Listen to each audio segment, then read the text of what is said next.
My name is Jake. Welcome to the channel and welcome to the new normal of investing in real estate investment trusts. I'm really excited to share today's video because a lot has been going on in my own personal life. And for those of you that follow the channel, you know that I invest in my real estate portfolio here as well as in my cash flow portfolio. The majority of my videos here on YouTube are centered around my cash flow portfolio. But in today's video, I want to share an update on what I've been doing to my real estate portfolio, my pie here, and kind of share some updates into why I've made a few updates the way that I have, and kind of talk about the new normal going forward and kind of my mindset. For those of you that follow the channel, my ultimate goal is to create cash flow or passive income so that I can supplement, if not completely replace, my active income so that down the road, I don't have to rely on my 9-to-5 job. I'm seeking financial independence, or it's what's known as the FIRE movement. My investment strategy is to invest for cash flow. That's what I'm looking to do. I'm not looking to buy Tesla at $200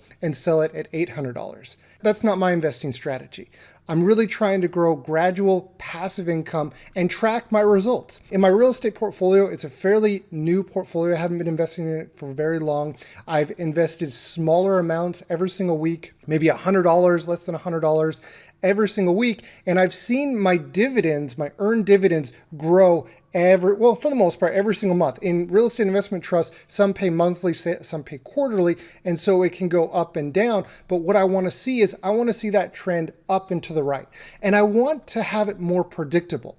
Now, in my current situation where I am working, I have a full-time job, I have a rental property, I'm not looking to retire tomorrow. So if one of my companies or one of the investments that I invest in cuts their dividend, it's not really necessarily at the end of the world, right? Right now, with the portfolio being so low, it's not going to break the bank. If I lose $100, you know what? I kind of get annoyed, but it's not like, okay, well, I'm not going to be able to eat that week or that month. So that's kind of my mindset. And as I've looked at what's been going on over the last couple of weeks and months with companies left and right cutting their dividend or suspending their dividend.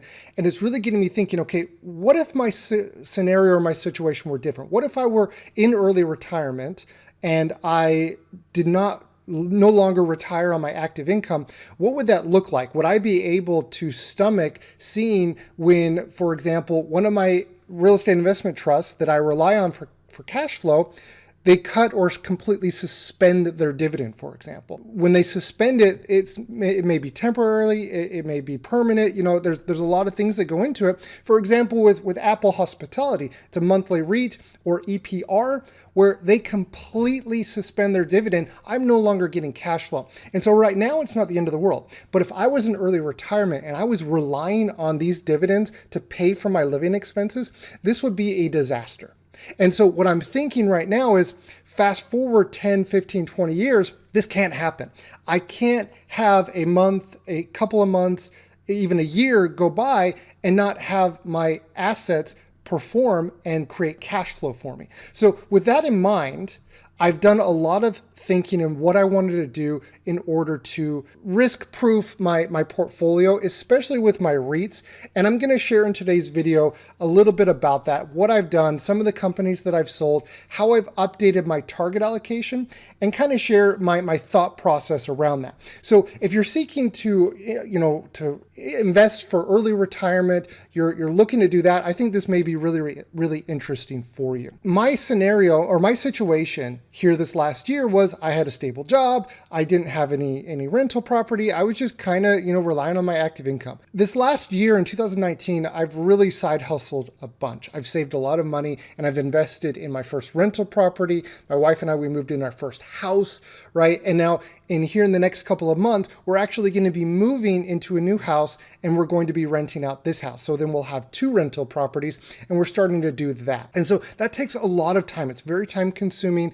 And my researching stocks and following up on companies has always been a hobby of mine. I'm kind of a dividend nerd, but the reality is I don't have as much time as I used to in order to follow up on companies. So it's really important to understand your current situation. If you're not in the position to follow up on your investments, then it may be better off. You may be better off if you go a safer route and invest in an index fund, for example, or an ETF, where you may get more average returns, but you know what? It might actually ultimately work out better for you, right? If you're not able to follow up, if I didn't know and if I didn't follow up on EPR, right, that they completely suspended their dividend and I was relying on them for monthly cash flow, it would come as a big surprise. And that's something that I don't want to put myself at risk going forward and have that happen. So another big update for me. So I'm going to have 2 rental properties here in the next couple of months.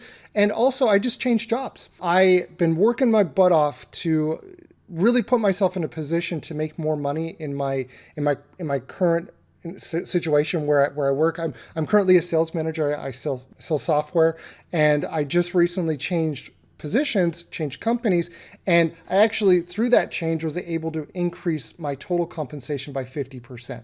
So there's a lot more time and effort that's going to go into this new role, and so I'm going to have to invest more resources, more time, and so I'm going to have less time to do other things, right? And so I have to understand, okay, my current situation. So that's a very, very quick update on where I'm at. If you follow the channel, you've watched a lot of my videos, that's kind of an update on where I'm at there. In terms of my ultimate goals of reaching early retirement, none of that has changed. It's just my current state of what's going on has kind of changed. So there's a new normal for me as well. We really are in a new normal. If you follow Warren Buffett, where Warren Buffett was talking about how the world has changed for the airlines, I think it's more than just for airlines. I think a lot of things have changed. It's changed how consumers react, how you and I, how we interact with each other with social distancing, everything that is going on. The world has changed.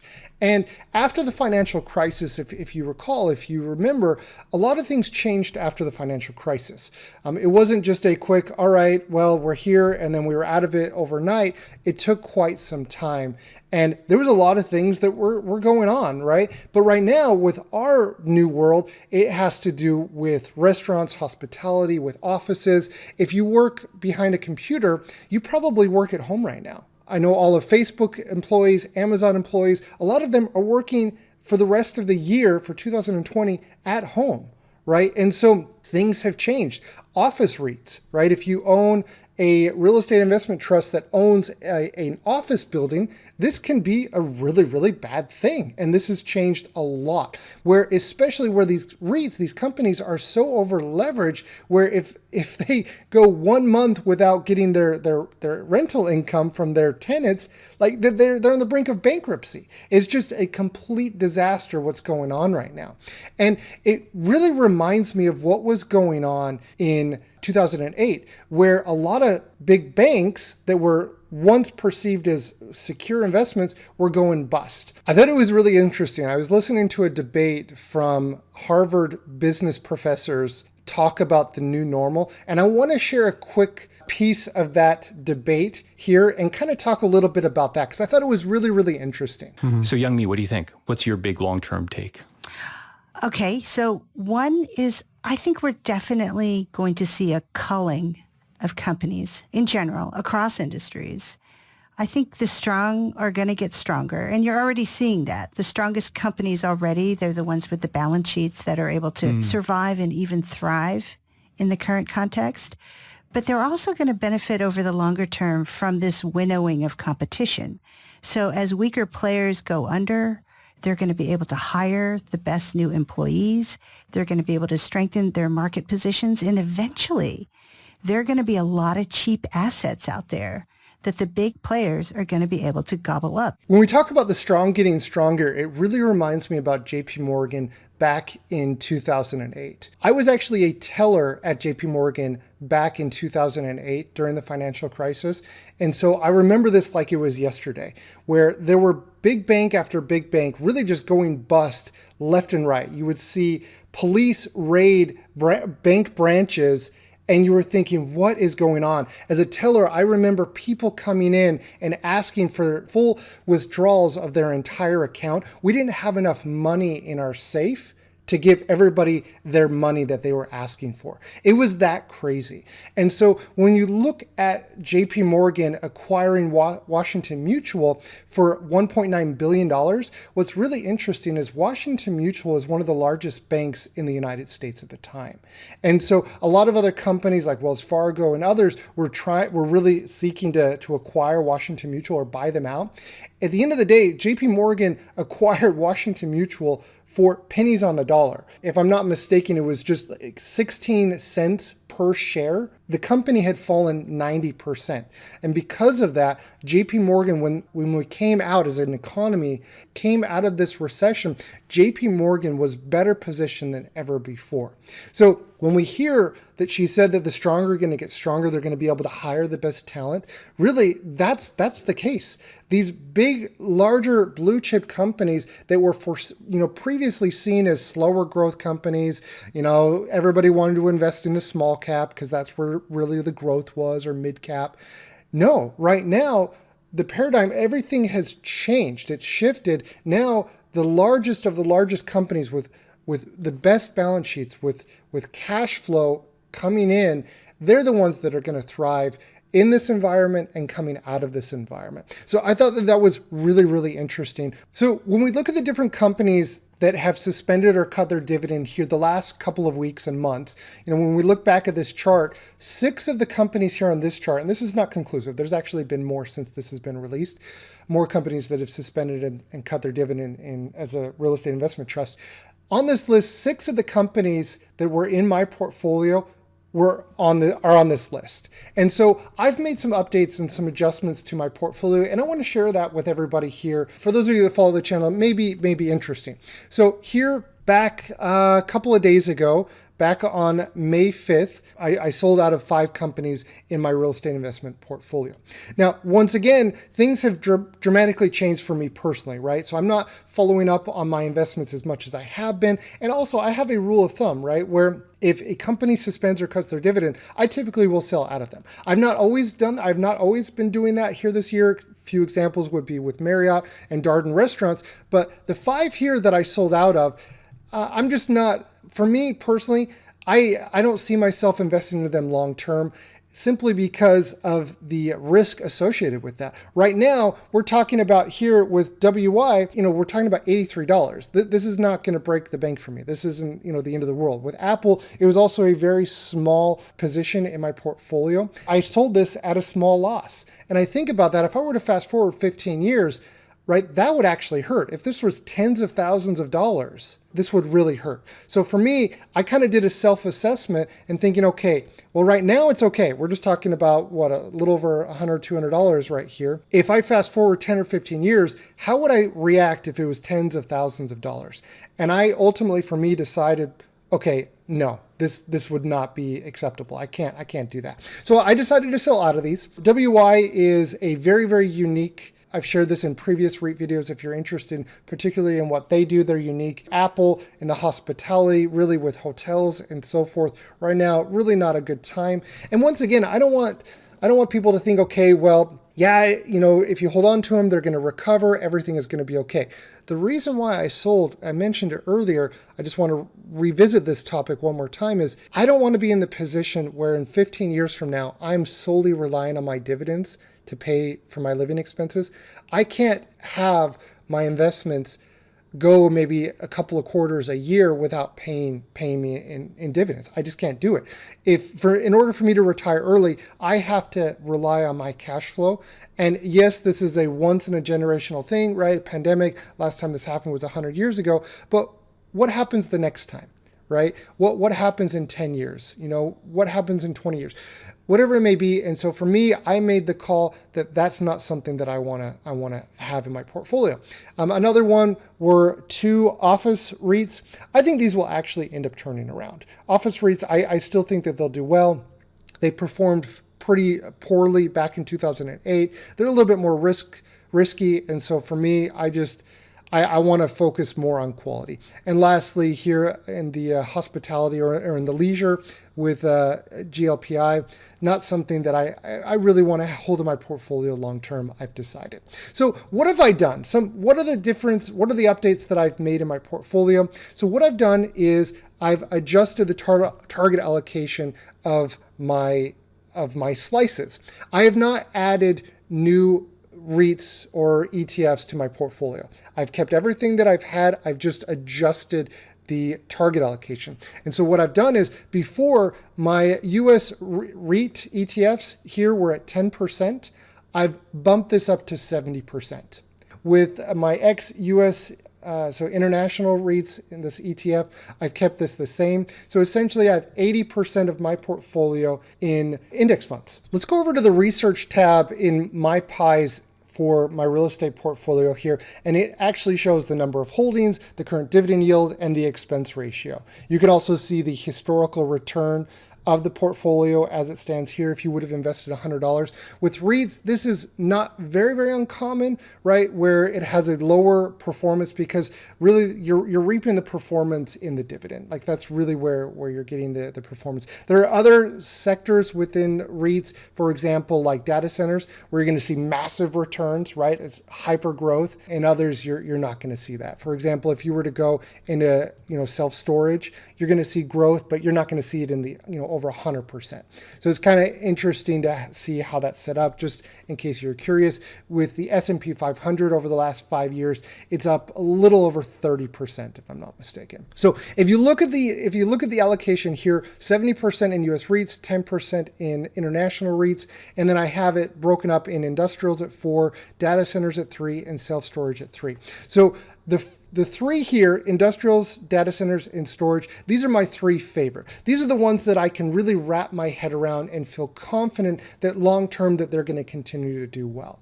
When you dive into others, like for example, and you're diversified, some of these are, like WPC with good, some of them are invested into single tenants holdings, some of them are invested into multi-tenant, and others. You have some like in healthcare that are invested primarily in senior housing, but you also have others that are invested as well into actual offices of doctors, for example, like dentists, doctors, if you were to go to your local, primary caregiver, that office building in a lot of cases is owned by a REIT. So for example, so it's not just like senior housing. It can be more diversified than that. Residential is pretty straightforward, right? This is your apartment complexes and such. So pretty straightforward, except for American campus communities. This is focused primarily or solely on student housing, right? And the next one would be retail. I think everyone can wrap their head around retail with Realty Income, FRT, Simon's Property. My favorite is Realty Income. Kimco just suspended their dividend. Kimco is a smaller, it would be like a Simon Property where you have your bigger shopping centers, but a little bit older and smaller scale, okay? And then lastly, your specialty. This can be a mix, but most notably, you have your towers, your cell towers in American Tower and Crown Castle.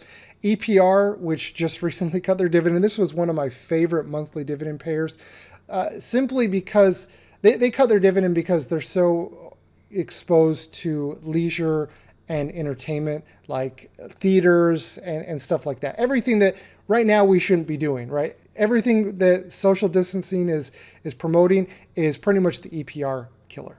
And then Lamar, this is kind of a cool one. This is when you're driving down the freeway and you see a big billboard, right? This is your, a lot of those billboards are owned and operated by Lamar. All right, and so that's how I have it broken up. And once again, this is to reflect what is going on in my current situation. As I mentioned, again, I haven't added to the portfolio. I've just adjusted the target allocation. And the target allocation, it works for me. And it's possible that once I get more time and I'm able to follow up on these companies more rigorously, really dive into them more, like, right, with 38s, it's manageable. I can follow up on them. But for me right now, with everything that is going on, I'm investing into 2 rental properties. I'm buying a 3rd house here in the next couple of months. I just got a new job. For me personally, I need to dial it back a little bit and make it a little bit more passive.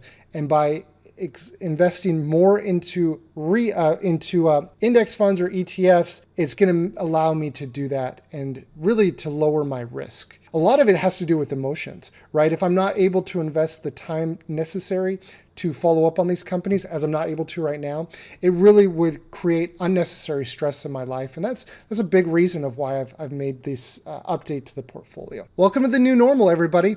Those are the updates that I've made to the portfolio. If you're new to the channel, I'd invite you to subscribe. If you like the video, hit the like button. It really helps support the channel. Thank you everybody so much. If you'd like me to review your portfolio, shoot me over an email with the link to your portfolio, or if you have another brokerage, just kind of give me a little bit of context, who you are, your goals, how old you are, and all of that good stuff. And I'll do my best to review in a future video. Once again, thank you so much for the support, and I'll catch everybody in the next video.